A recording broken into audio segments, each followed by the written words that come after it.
महबूब फरमाते हुब्बुल औलाद, फरमाया जो बंदा अपने बच्चों के साथ प्यार करता है, यूं नहीं कि चेहरे पे 12 बजे हैं, घर में आए तो बच्चे सहम गए, बच्चे डर गए,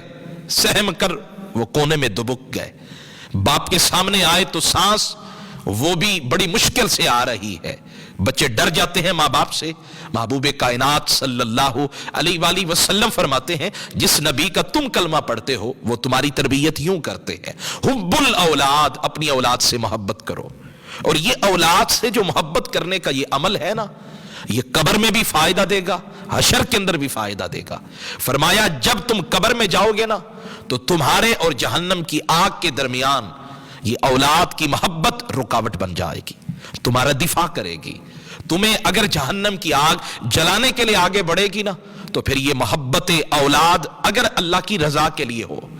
और इस नुक्ता नजर से हो कि ये मेरे नबी की सुन्नत है, मेरे महबूब ने अपने तीनों बेटों से प्यार फरमाया, मेरे महबूब अलैहिस्सलाम ने अपनी चारों बेटियों से प्यार फरमाया, मेरे महबूब अलैहिस्सलाम ने अपने हसन मुज्तबा इमाम हुसैन पाक से, और मेरे आका सल्लल्लाहु अलैहि वसल्लम ने अपनी नवासी हजरत अबू उमामा से प्यार फरमाया। ये हुजूर ने बताया, सिहाबा कहते हैं कि हजरत अबू उमामा को मेरे आका ने नमाज के दौरान अपनी पुश्त पे उठा रखा है। इमाम हुसैन की, इमाम हसन पाक की अलैहिमुस्सलाम की कहानियां तो सुनाते हैं, हजरत अबू उमामा की कहानी भी सुनाए तो महबूब फरमाते हैं ये मोहब्बत औलाद कब्र के अंदर भी काम आएगी, हशर के अंदर भी। दूसरा नुक्ता इससे भी ज्यादा अहम है, वकरामातिहिम जवाजुन अलस्सिरात, माँ बाप बच्चों को खिलाते भी हैं, बच्चों की जिम्मेदारियां भी पूरी करते हैं, उनकी जरूरियात को भी पूरा करते हैं, लेकिन यहां शरीयत कहती है, महबूब फरमाते हैं माँ बाप की जिम्मेदारी यह है कि वो औलाद को इज्जत भी दें। और इसका फुकदान है, ये चीज नजर नहीं आती है, वो चाहे मैं हूं या कोई और माँ बाप हो, हम अपनी औलाद को इज्जत नहीं देते हैं, जिसकी वजह से वो माशरे के अंदर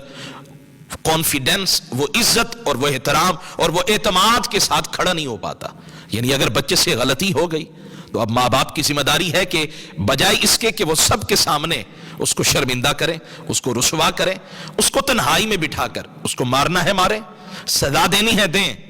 लेकिन लोगों के सामने उसे गिराएं नहीं।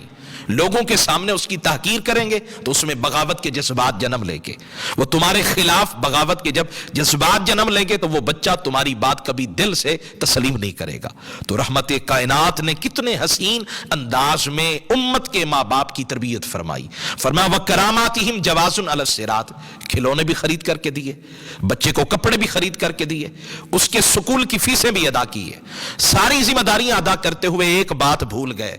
कि अपने बच्चे को इज्जत देनी है। और जो अपने बच्चों को इज्जत देते हैं वही बच्चे आने वाले वक्त के अंदर अपने माँ बाप का सर फख्र से बुलंद करते हैं। और तीसरी चीज माँ बाप की जिम्मेदारियों के हवाले से महबूब फरमाते वल अक्लु माहुम बराअतुम मिनन नार, बाप है सारा दिन काम करके जब थका रहा आया तो कमरे के अंदर खाना मंगवाया, वहीं बैठकर खाना खाया। महबूब फरमाते यूं ना करो, अगर मुमकिन हो वल अक्लु माहुम बराअतुम मिनन नार, एक दस्तरखान हो उसके ऊपर अपने बच्चों को भी बुलाओ, साथ बिठाकर खुद भी खाओ, अपने बच्चों को भी खिलाओ। ये जो अमल तुमने किया ना कि अपने बच्चों को अपने साथ बिठाकर खाना खिलाया, एक तो बरकत होगी, एक उन्स पैदा होगा, दिलों में जो दूरियां हैं वो खत्म होंगी, और एक दूसरे का हाल अहवाल पूछेंगे, और कहीं खामी है तो माँ बाप उसकी तरबियत करेंगे, इस्लाह करेंगे। और इसके अलावा एक और बात भी है, फरमाया वल अक्लु माहुम बराअतुम मिनन नार, ये अमल जो है ये कब्र के अंदर भी और हशर के अंदर भी जहन्नम से नजात का बाइस बन जाएगा।